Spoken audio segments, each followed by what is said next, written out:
Hello, my name is Matt Lappa, and this video is for Baldwin Wallace University's EDU 204 Phonics class taught by Professor Moran.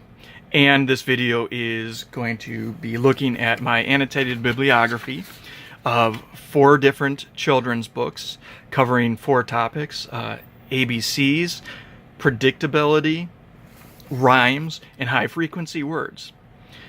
So, the first word, or the first book I'm going to use, covers the ABC category, and that's with the popular children's character Biscuit for Biscuit's ABCs.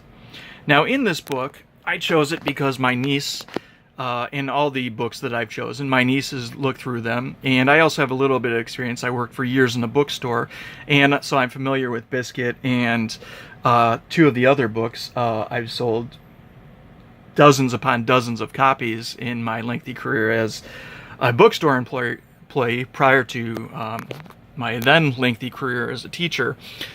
And in Biscuit's ABCs, you can see it has some words in it here and there.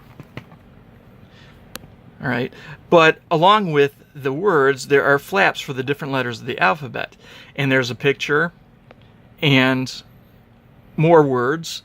H is a heart on Biscuit's new sweater, and you can see the heart on Biscuit's sweater. I is for ice skates, and you can see the children wearing ice skates. And this is a nice, colorful book that kids can get into, not just because it's ABCs, and that's very early learning skill for emergent readers, but also you can practice having them look at the pictures and identify what they see. So even if they don't know the word ice skates from reading it, they can see the picture of the ice skates on the children as they're skating on the frozen pond. Now with this, I might start using some sound boxes from some of the more well-known sight words that may be included in those ABCs. So if the word sit were in there, I might practice, and I'm sorry I don't have these sight word cards, but I might practice with the s, or I, t sounds for sit, or the d, o, g sounds for dog.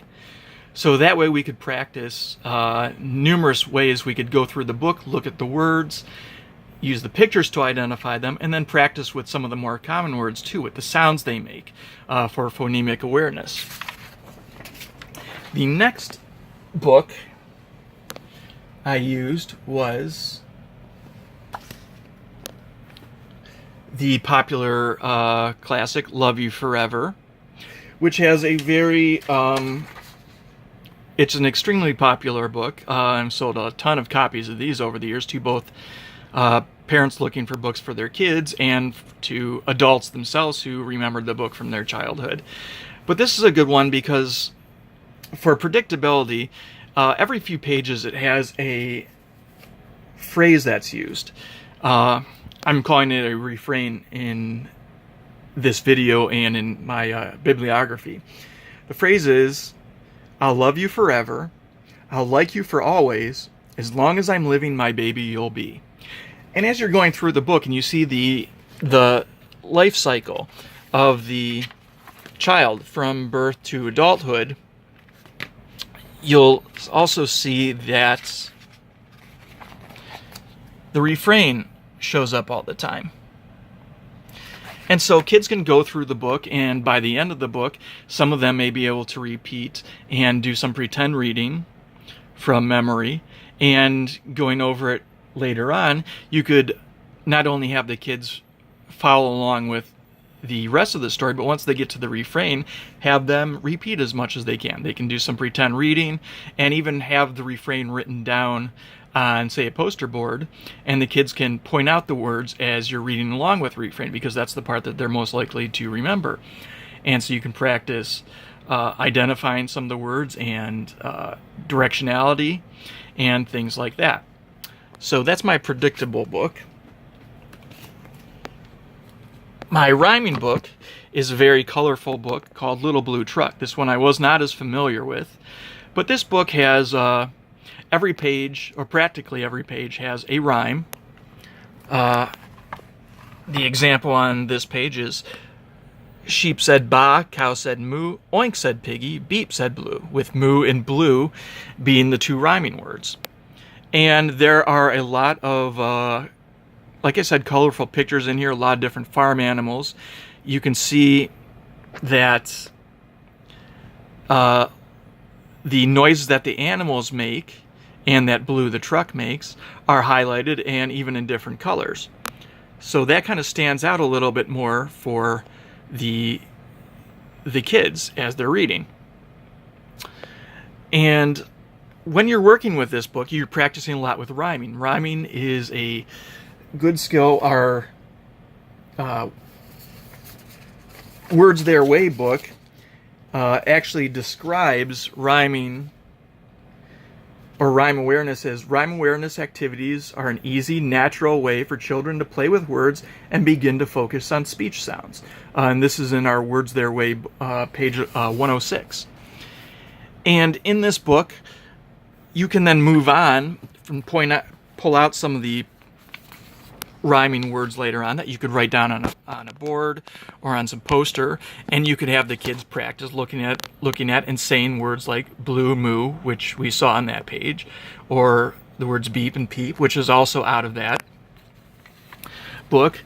And then after that, you could move on and continue practice rhymes that may not have necessarily shown up in the book. Blue and moo from the book, what's another word that rhymes with those? The word two. Beep and peep have the rhyming words sheep and jeep. Words that maybe the kids can't necessarily read themselves, but they may very well be aware of those things, the sheep and jeeps. And so this is a good way to just practice with different types of rhyming skills, using the book as a source material and getting them interested that way, and then moving forward into other skills that they can use. And my final book, which I have partially covered up, is The Very Hungry Caterpillar by Eric Carle, another classic. And this one I'm using for my sight words and high frequency words. And I like this book because not only is it very colorful, and it has a lot of pictures, but then he kind of works his way through the different things that he eats, the fruits and things like that, and the holes that he makes as he's going through. And this has a lot of fairly common sight words. Things like on, he, ate, for, but, he was still, things like that. So these are high frequency words that are listed in our Words Their Way book on, I think, page 366. Fry's high frequency word list of 300 different words. And this is another one of those books where you can go through and the kids can turn the pages, they can point out words that they know, and then afterwards you can sit down and, I'm just using this as an example, these aren't necessarily the words that are in it, you can pull out the sight words and also use one of the sound boxes, some of the sound boxes that you've created, and match up the sounds, the k, ah, t for cat, or the k, o, ow, the k, o, w sounds for cow, and you can have the kids practice spelling out some of those sight words as well, giving them a little bit more of an opportunity to not only recognize the words, but to practice a little bit of their spelling if they're old enough to. They're not doing the imaginary writing or prior to that. So these are my different, my 4 books, and again, going backwards, we've got The Very Hungry Caterpillar, The Little Blue Truck, Love You Forever, and finally, Biscuits ABCs. Thank you for watching the video, and hope everyone does well on this project.